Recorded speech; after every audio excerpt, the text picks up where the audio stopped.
नमस्कार। सुभद्रा योजनार तृतीय किस्ती बंटन होते मात्र एवं तक भी जेन माने प्रथम द्वितीय किस्ती पाई से माने तृतीय किस्ती टंका एवं तक भी नहीं पेबार।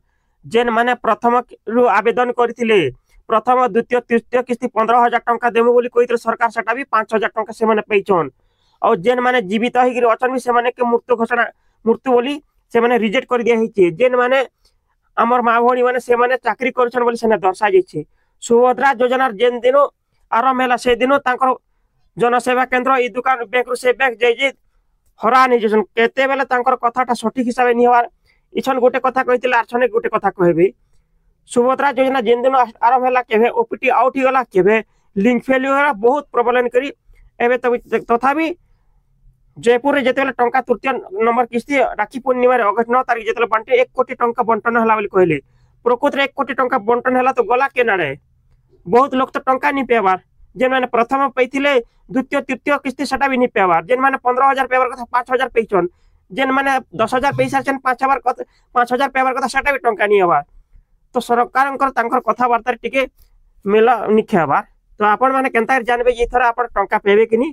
जेते बेले सबुआड प्रेशर हला के उप मुख्यमंत्री प्रभाती परिडा कहिछन जे अगस्त 15 पर घर घर के जगिर अंगनवाड़ी में सर्वे करबे जे केन माने योग्य केन माने अयोग्य। चलन पेपर टे देखि देबा। संवाद पेपर लिखाई भुवनेश्वर राज्य सरकार सुभद्रा योजनार हिताधिकारी मानक आउ एक बड़ आश्वस्ति देइछंती। द्वितीय किस्ती बाद पड़ी समस्त हिताधिकारी मानक टंका मिलवा सुभद्रा पोर्टाल मृत हिताधिकारी प्रसंग में उपमुख्यमंत्री प्रभाती परिडा गणमाध्यम को सूचना देइछंती।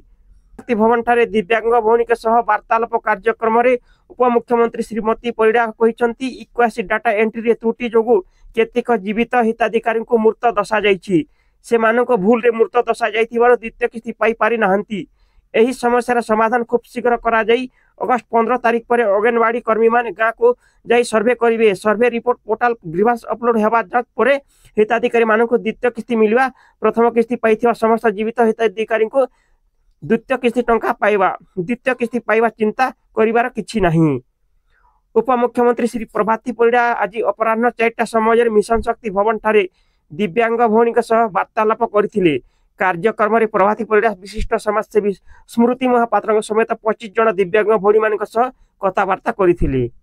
सूचना योग्य जे राज्य सरकार का बृहत योजना सुभद्रा गत वर्ष प्रधानमंत्री नरेंद्र मोदी जन्मदिन आरंभ होईची। एही योजना अधीन ए पर्यंत तृतीय किस्ती पवित्र राखी पूर्णिमा अवसर में गत 9 तारिख दिन जयपुर गस्तर मुख्यमंत्री मोहन चरण माझी हिताधिकारी को टंका बांटी थिले।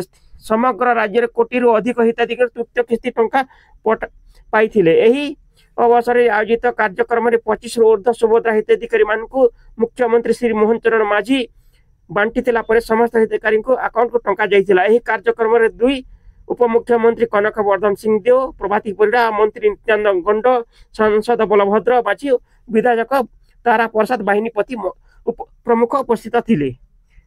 टंका तो बंटा हला प्रकृत रे 1 कोटी टंका बंटन हला प्रकृत रे जेन माने हिताधिकारी से माने टंका नहीं पहुंची पारी। आशा करमा जे समस्त टंका पौन और समस्त के उपकृत होन। अगस्त 15 पर समस्त टंका घर घर के जे चेक करूँ केन माने नहीं पेबार तांकर का कारण थिबा तापरे जना पड़वा जे से माने पाइबे कि नहीं थर तांकर काहेति लगी देखुन हेंता भी तो 93,000 वृद्ध जेन मन के 60 पूरी गला मधुबाबू पेंशन योजना भत्तारे तांको सियाडे ट्रांसफर कर दिया गला। 2 लाख महिला के रिजेक्ट बोली अयोग्य बोली काटी दिया गला। देखबा के मिलु आके काना होचे देखा जो। आमर वीडियो यदि आपण मान के पसंद आसता है आमर वीडियो के लाइक कमेंट शेयर करबे आमर चैनल के सब्सक्राइब करबे। आमर चैनल के सब्सक्राइब करले हमको नया नया वीडियो बनावले मोटिवेट करबा। धन्यवाद नमस्कार।